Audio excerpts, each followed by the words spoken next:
দেখো প্রিয় শিক্ষার্থী বন্ধুরা, আমরা গত পর্বে ফিবোনাকি সংখ্যা সম্পর্কে জেনেছিলাম। অর্থাৎ ফিবোনাকি সংখ্যা কাকে বলে এবং কিভাবে আমরা ফিবোনাকি সংখ্যা চিহ্নিত করতে পারি।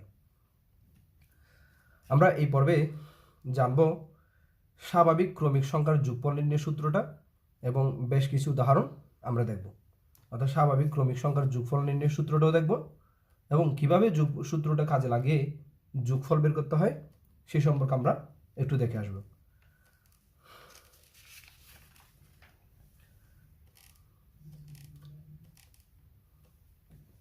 দেখো প্রিয় শিক্ষার্থী বন্ধুরা, স্বাভাবিক ক্রমিক সংখ্যার যোগফল নির্ণয়ের সূত্র। আমি এই সূত্রটা প্রমাণ করার জন্য ধরে নিলাম 1 থেকে 10 পর্যন্ত ক্রমিক স্বাভাবিক সংখ্যাগুলোর যোগফল ক। অর্থাৎ স্বাভাবিক স্বাভাবিক যোগফল বলতে আমরা ক্রমিক স্বাভাবিক সংখ্যা বলতে আমরা বুঝি 1, 1-এর পর 2, 2-এর পর 3, 3-এর পর 4, 4-এর পর 5, এভাবে এগুলোকে বলা হয় যে কি ক্রমিক স্বাভাবিক সংখ্যা। আমি এই ক্রমিক স্বাভাবিক সংখ্যাগুলোর মধ্যে 1 থেকে 10টি পদের যোগ করে যে মানগুলো আমি পাবো, 1 থেকে 10টি পদ যোগ করে যে মানগুলো পাবো সেই মানগুলোকে আমি কি ধরে নিলাম? ক ধরে নিলাম। অর্থাৎ 1 থেকে 10টি পদের যোগফল সমান আমি ক ধরে নিলাম।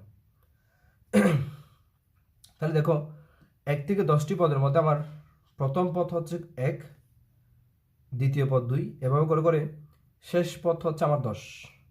একটু আমরা মনে রাখবো, আমাদের 1 থেকে 10-এর মধ্যে স্বাভাবিক সংখ্যার মধ্যে প্রথম পদটি ছিল 1 এবং শেষ পদটি ছিল কত?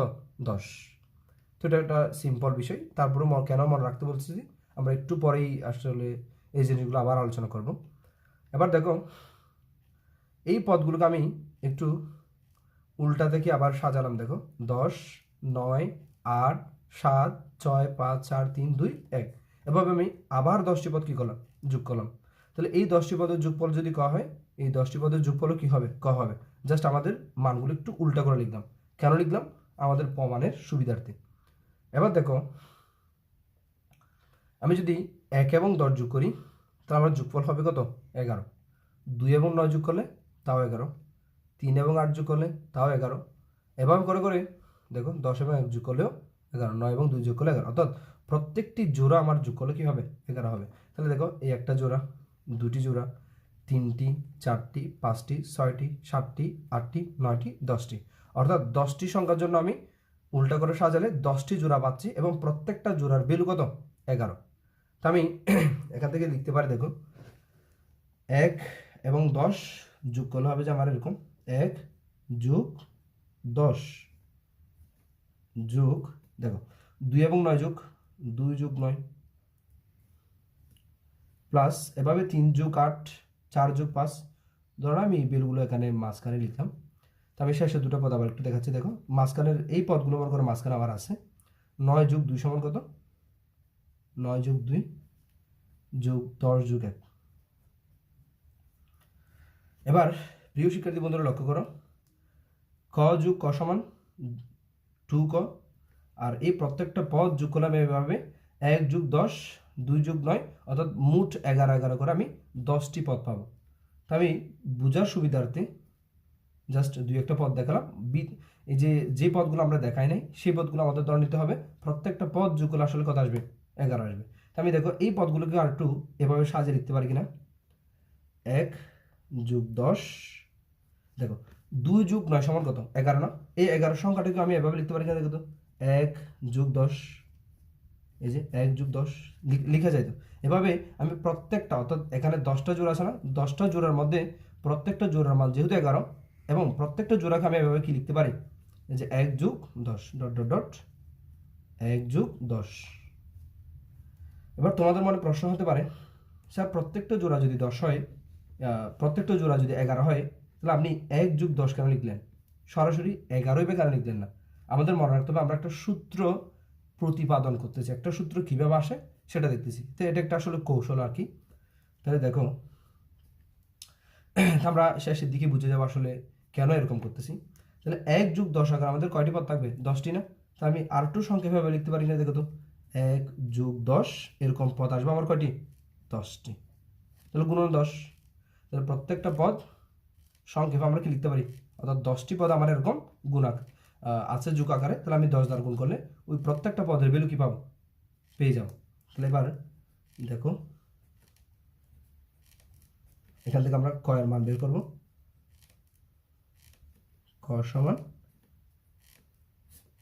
1 যোগ 10 গুণন 10, এই কটা এখানে গুণ আকারে ছিল, পাশে ভাগ হয়ে গেছে। আমরা ক সমান কেন বের করলাম, আমরা আগেও ধরে নিয়েছিলাম 1 থেকে 10-এর সবগুলো যোগফল আসলে ক, সেজন্য আমরা ক সমান বের করলাম আসলে। এবার দেখো আমরা যদি একটু লক্ষ্য করি, এটা কিন্তু আমরা ক সমান পেয়েছি, তার মানে ক সমান এই যে যোগফল সমানিত পেলাম, রাইট। তাহলে এই পুরোটা আসলে কি বোঝাবে, পুরো 10টি পদের সমষ্টি বোঝাবে। এবার তার মধ্যে এক কি দেখো, যে আমরা শুরুতেই বলছিলাম এক হচ্ছে আমার 1 থেকে 10-এর অর্থাৎ স্বাভাবিক সংখ্যার প্রথম পদ। তাহলে আমি এই একটাকে এক না বলে এখন কি বলতে পারি, প্রথম পদ বলতে পারি। যোগ 10, 10 হচ্ছে কি দেখো তো, আমার 1 থেকে 10টি স্বাভাবিক সংখ্যার মধ্যে 10 হচ্ছে একদম আমার শেষ পদ।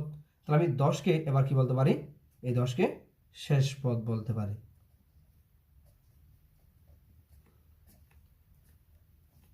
এবার গুণন 10, তাহলে প্রিয় শিক্ষার্থী বন্ধুরা লক্ষ্য করো, এই 10কে আমি আসলে কি নাম দিতে পারি দেখো, আমি এখানে 1 থেকে 10 পর্যন্ত 10টি সংখ্যা নিয়ে কাজ করছিলাম, তাহলে এই 10কে আমি নাম দিব পদ সংখ্যা। পদ সংখ্যা অর্থাৎ আমি এরকম 10টি পদ নিয়ে আসলে কাজ করছিলাম, তাহলে 10কে আমি পদ সংখ্যা নাম দিতে পারি। জাস্ট এটা একটা আসলে সূত্র কিভাবে আনতে হয় তার একটা কি কৌশল, সূত্রের একটা প্রতিপাদন, ডিভাইডেড বাই 2 ইকুয়ালস টু ক।